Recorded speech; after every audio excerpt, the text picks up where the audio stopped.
चतुर्थी की पूजन में जो आप आखा दाना रखते हो, गेहूं वगैरह कुछ भी जो भी रखते हो, उसकी बड़ी महत्वता होती है महाराज। यहाँ तक कहा गया है, चतुर्थी की कथा तो आप लोग पढ़ते होंगे, जो लोग पढ़ते हैं उनको मालूम होगा। चतुर्थी की कथा में लिखा है,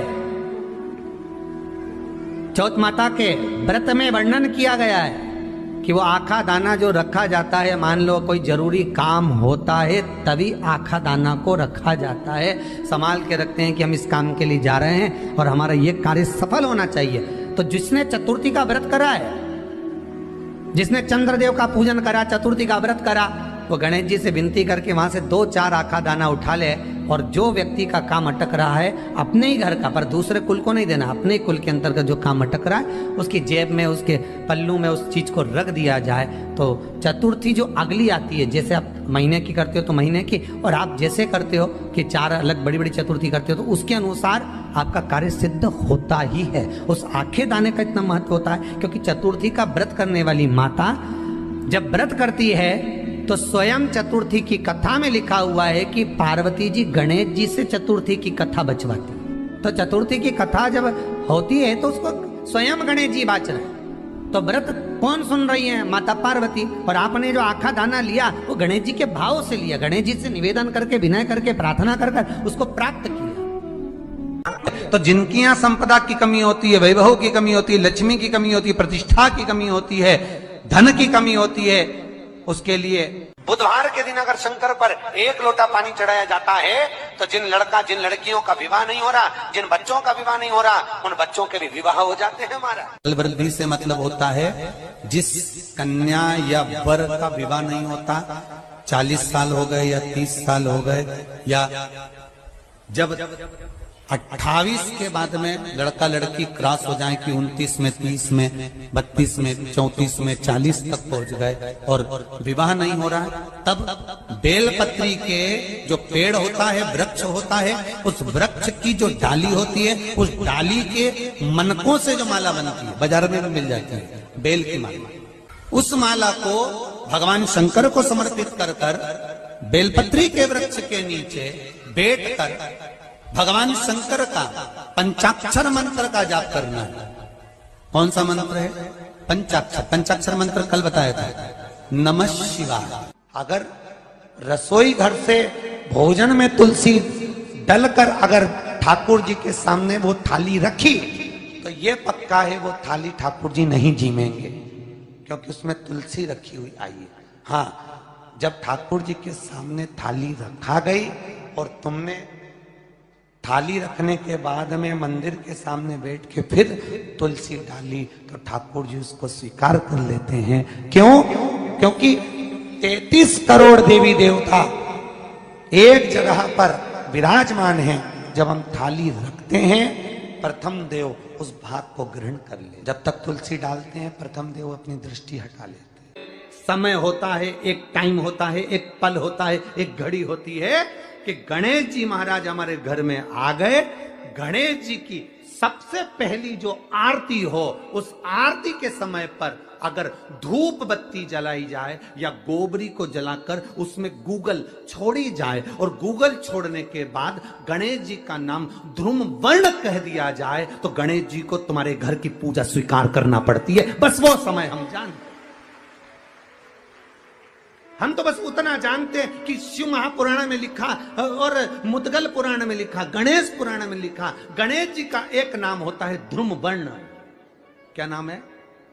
ध्रुम वर्ण गणेश जी का एक नाम होता है। जब हम धूप जलाकर और धूप लगाने के बाद में गणेश जी की सबसे पहली आरती करने के पहले अगर हम सबसे पहली आरती गणेश जी की कर रहे हो, अपने घर में स्थापना कर रहे हो, बिठा रहे हो, और तुम चाहते हो कि गणेश जी मेरे घर में आके मेरी पूजा को स्वीकार करें और जो मांगू मेरा गणेश मुझे दे 10 दिन के अंदर, तो पहला नाम लेकर पुकार लेना ध्रुम वर्ण विनायक, बैठो, बस काम हो गया। वो फिर ही होकर आता। सुंदर जोड़ी थी शंकर और पार्वती की, सही है कि गलत है? कभी नहीं झगड़ते थे। इसलिए पृथ्वी पर ना तो लक्ष्मी जी के व्रत हैं, ना ब्रह्माणी के व्रत हैं, ना इंद्राणी के व्रत हैं। अगर पूरी पृथ्वी पर सबसे ज्यादा व्रत किसके हैं? माता पार्वती। तीज का व्रत किसका? पार्वती का। चतुर्थी का व्रत किसका? पार्वती का। चौथ का व्रत किसका? पार्वती का। छठ का व्रत किसका? पार्वती का। जितने व्रत है सब माता पार्वती। गणेश जी मैया को प्रसन्न करने के लिए अष्ट रूप में धारण करते हैं। 8 रूप भगवान गणेश जी ने धारण किए। एक मयूरेश्वर गणेश, दूसरा सिद्धि विनायक, तीसरा बल्लालेश्वर, फिर वरद विनायक, फिर चिंतामणि, फिर गिरजात्मज, फिर भगवान गणेश विघ्नेश्वर अष्ट विनायक, फिर महागणपति। ऐसे गणेश जी के अष्ट नाम हुए। उस समय तिजोरी के अंदर जो गणेश की प्रतिमा रखी जाती है किस नाम से रखी जाती है? तो तिजोरी में हम जो गणेश की प्रतिमा रखते हैं वो वरद विनायक के नाम से रखते हैं। कौन सा गणेश? वरद। वरद विनायक के नाम से तिजोरी में गणेश रखते हैं। और वरद विनायक के नाम से गणेश जी तिजोरी में रखाते हैं। आपको कथा में कहा था घर में सीधी सूंड का गणेश और व्यापार व्यवसाय ऑफिस में उल्टी सूंड का गणेश होना चाहिए। वरद विनायक को तिजोरी में। जब मकान का गृह प्रवेश होता है तो गणेश जी की पूजन जो दरवाजे पर करी जाती है उसे सिद्धि विनायक गणेश कहते हैं। कौन सा गणेश? सिद्धि विनायक। जब हम घर में शुभ कार्य हो, बंदर बाल लगाएं, कोई दरवाजे पर शुभ लाभ लगाएं या स्वस्तिक बनाएं या माताएं दरवाजे पर रंगोली डाले तो उसी समय पर सिद्धि विनायक के नाम से रंगोली डालना चाहिए। तो घर में लक्ष्मी बढ़ती है, सिद्धता बढ़ती है। याद रखिए, कभी भी गणेश जी को, मिट्टी के गणेश जी लाते हो भादो महीने में, तो विसर्जन करो तो विसर्जन के समय पर 2 बिंदी, एक कंकु की एक हल्दी की, दीवार पर जरूर लगा देना चाहिए। क्यों? क्योंकि गणेश जी हमारे यहाँ आते हैं तो रिद्धि सिद्धि के साथ आते हैं। पर जब गणेश जी जाते हैं, अगर हम बिंदी नहीं लगाते हैं तो गणेश जी अपनी रिद्धि सिद्धि को साथ में लेकर चले जाते हैं। पति के साथ पत्नी वापिस चली जाती है। जब हम बिंदी लगाते हैं तो उसका मतलब होता है कि हमारे घर की बहू हमारे घर में रहे, बेटा भले भ्रमण के लिए जाए। तो गणेश जी जाते हैं, रिद्धि सिद्धि घर में रह जाती है। इसलिए रिद्धि सिद्धि को घर में रखने के लिए 2 बिंदी लगाना चाहिए, एक कुंकू की, एक हल्दी। रिद्धि सिद्धि। गणेश जी की प्रियता है दुर्वा। क्या प्रियता है? दुर्वा। कितनी दुर्वा गणेश जी को समर्पित करी जाती है? मात्र 5। कितनी? आज के जमाने में लोग गट्ठा बनाकर चढ़ा दें, वो अपनी जगह पर। 5 दुर्वा पंचम इंद्रियों को वश में करने के लिए और भगवान के 5 जो स्वरूप हैं उनको अपने भीतर उतारने के लिए 5 दुर्वा। और दुर्वा में भी 3 गांठ। जब दुर्वा समर्पित करी जाती है तो उसमें नीचे दुर्वा की डंडी पर गांठ रहती है, 3 छोटी छोटी गांठें होना चाहिए। चतुर्थी का जो व्रत करने वाली होती हैं, जो चतुर्थी का पूजन करने वाली होती हैं, उनके भीतर का एक भाव होता है कि जैसे ही शाम का समय आए चंद्रदेव का पूजन करें। चंद्र जब प्रकट हो जाए, कलश भर लिया, उसके नीचे आखा दाना रख दिया, चावल गेहूं जो भी आप रखते हो पूजन के लिए, ऊपर पात्र आदि रख दिया, जलाशय, फिर अपन ने घी का दिया लगाकर पूजन भी कर ली। तो जो चतुर्थी का पूजन करने वाली होती है, जो चतुर्थी का नियम व्रत धारण करने वाली होती है, बड़ी बड़ी चतुर्थियां करती हैं या उसका नियम धारण करती हैं, तो चतुर्थी का जो पूजन करती है वो किस चीज के लिए होता है? केवल संतान, पुत्र, परिवार, हमारा कुटुंब, हम जिस कुल में है, हमारा कुल वैभव की ओर बढ़े, संपदा की ओर बढ़े और उसकी आयु बढ़े, उसकी आयु बढ़े, वैभव बढ़े।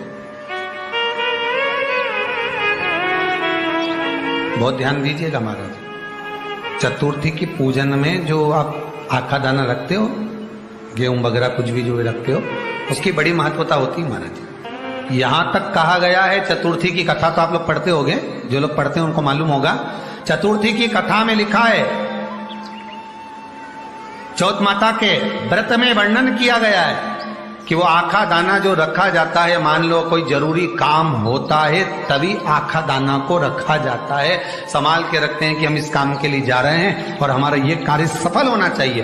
तो जिसने चतुर्थी का व्रत करा है, जिसने चंद्रदेव का पूजन करा, चतुर्थी का व्रत करा, वो गणेश जी से विनती करके वहां से 2-4 आखा दाना उठा ले, और जो व्यक्ति का काम अटक रहा है अपने ही घर का, पर दूसरे कुल को नहीं देना, अपने ही कुल के अंतर्गत जो काम अटक रहा है उसकी जेब में, उसके तल्लू में उस चीज को रख दिया जाए। तो चतुर्थी जो अगली आती है, जैसे आप महीने की करते हो तो महीने की, और आप जैसे करते हो कि 4 अलग बड़ी बड़ी चतुर्थी करते हो, तो उसके अनुसार आपका कार्य सिद्ध होता ही है। उस आखे दाने का इतना महत्व होता है क्योंकि चतुर्थी का व्रत करने वाली माता जब व्रत करती है तो स्वयं चतुर्थी की कथा में लिखा हुआ है कि पार्वती जी गणेश जी से चतुर्थी की कथा बचवाती। चतुर्थी की कथा बाची किसने थी? स्वयं गणेश जी महाराज ने। और सुनी किसने थी? माता पार्वती। बाचने वाले गणेश जी थे, सुनने वाली माता पार्वती थी। तो चतुर्थी की कथा जब होती है तो उसको स्वयं गणेश जी बाच रहे हैं। तो व्रत कौन सुन रही है? माता पार्वती। और आपने जो आखा दाना लिया वो गणेश जी के भाव से लिया, गणेश जी से निवेदन करके, विनय करके, प्रार्थना कर उसको प्राप्त किया। जितने आस्था चैनल पर कथा सुन रहे हो, जितने फेसबुक और यूट्यूब पर सुन रहे हो, और जितने इस छत्तीसगढ़ की पावन धरा पर बैठकर सुन रहे हो, बहुत सावधानी से सुनना। एक छोटा सा कपूर का टुकड़ा जब आरती में जलाया जाता है तो ये कपूर क्यों जलाते हैं? इस कपूर का महत्व क्या है? इस कपूर का कारण क्या है? ये कपूर है कौन जिसको हम आरती में जलाते? क्या जरूरत इस कपूर को आरती में जलाने की? क्या जरूरत इसको यज्ञशाला में जलाने की? क्या जरूरत है इस कपूर को पूजन में जलाने की? स्वयं गुरु बाबा कहते हैं यदि कोई आरती में, पूजन में, घर में एक कपूर का टुकड़ा आरती के बाद में जब समर्पित करेगा तो उसको अश्वमेध यज्ञ का पुण्य प्राप्त हो जाएगा। अश्वमेध यज्ञ के पुण्य को पाने के लिए कपूर का टुकड़ा आज भी आरती में जलाया जाए। एक कपूर का टुकड़ा सुख का, इसीलिए हमारे यहाँ शास्त्र कहता है महाराज, जब आपको घर में अगर ऐसा लगने लगे कि 15 दिन से बहुत बेचैनी है, बहुत दुख तकलीफ लग रही है, कोई ना कोई बीमार पड़ रहा है, कुछ ना कुछ तकलीफें लग रही है, तो एक पीपल का पत्ता ले लो, उसके ऊपर एक कपूर का टुकड़ा ले लो, सारे घर में घुमाकर उसको दरवाजे के बीच मध्य में जलाकर रख दीजिए। थोड़ी सी जगह 20 से 25 मिनट के अंदर मकान में एनर्जी वापिस आ जाएगी, उस भवन में एनर्जी वापिस हो जाएगी। 20 से 25 मिनट के अंदर एनर्जी वापस। लग रहा है कि यहाँ नेगेटिव है तो उसको पॉजिटिव बनाया जा सकता है। रात को 12 बजे शंकर जी के मंदिर में शिवलिंग पर चढ़ी हुई बेलपत्री को उठाकर शंकर मंदिर का शिखर देखकर चबा चबा कर खा लीजिए। आपके पाँव के घुटने बदलने की जरूरत नहीं पड़ेगी, ऑपरेशन की जरूरत नहीं पड़ेगी। रिद्धि सिद्धि के दाता मेरे गणपति, तेरा व्रत जो करे उसे मिले सन्मति। रिद्धि सिद्धि के दाता मेरे गणपति, तेरा व्रत जो करे उसे मिले सन्मति।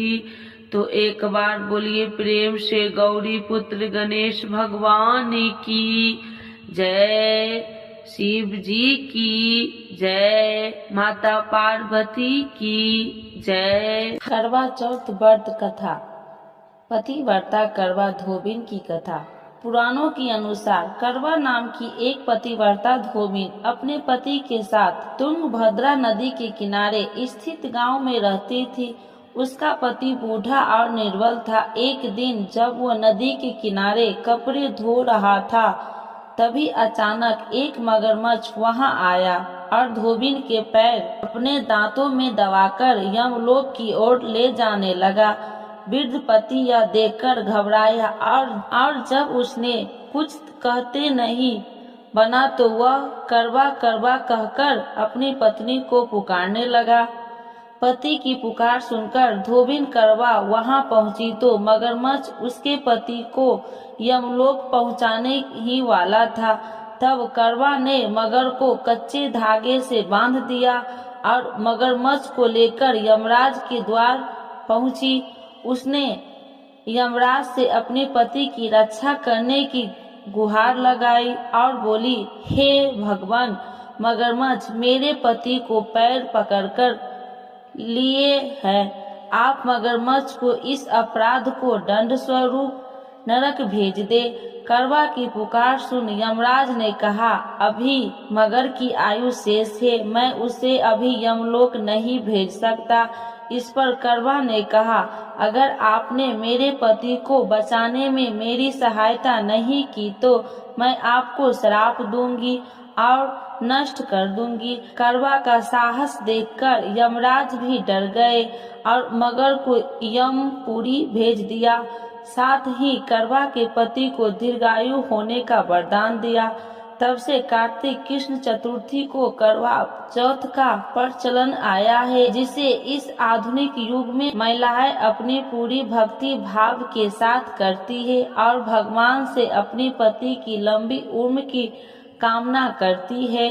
दूसरी कहानी साहूकार के 7 लड़के और 1 लड़की की कहानी। श्री गणेशाय नमः। एक साहूकार के 7 लड़के और 1 लड़की थी।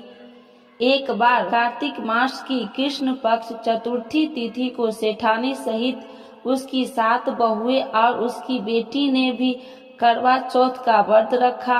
रात्रि के समय जब साहूकार के सभी लड़के भोजन करने बैठे तो उन्होंने अपनी बहन से भी भोजन करने को कहा। इस पर बहन ने कहा, भाई अभी चांद नहीं निकला है, चांद निकलने पर उसे अर्घ देकर ही मैं आज भोजन करूंगी। साहूकार के बेटे अपनी बहन से बहुत प्रेम करते थे। उन्हें अपनी बहन का भूख से व्याकुल चेहरा देखकर बेहद दुख हुआ। साहूकार के बेटे नगर के बाहर चले गए और वहां एक पेड़ पर चढ़कर अग्नि जला दी।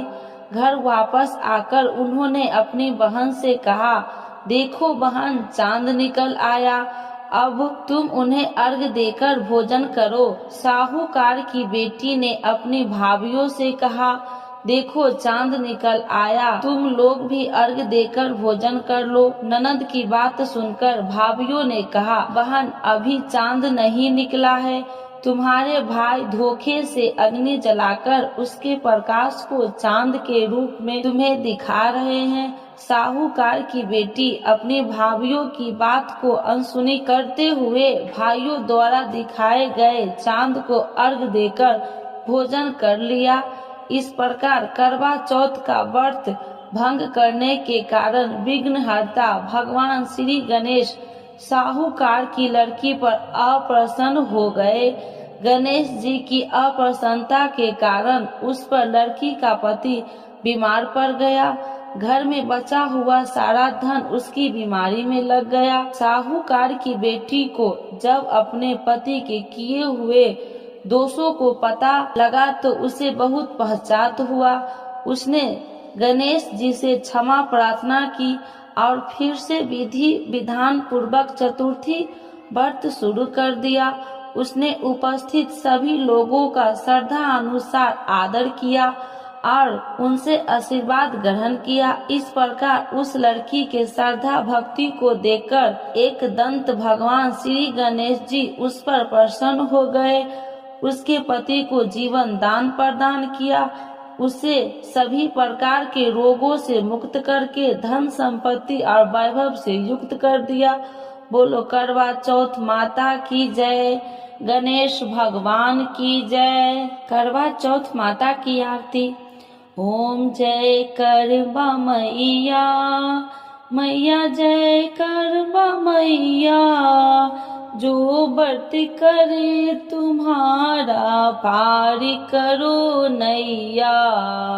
ओम जय करवा मैया, जग की हो तुम माता, तुम हो रुद्रानी, माता तुम हो रुद्रानी, यश तुम्हारा गावते जग में सब प्राणी।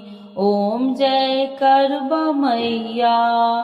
कार्तिक कृष्ण चतुर्थी को नारी व्रत करती, माता जो नारी व्रत करती, दीर्घायु पति होबे दुख सारे हरती।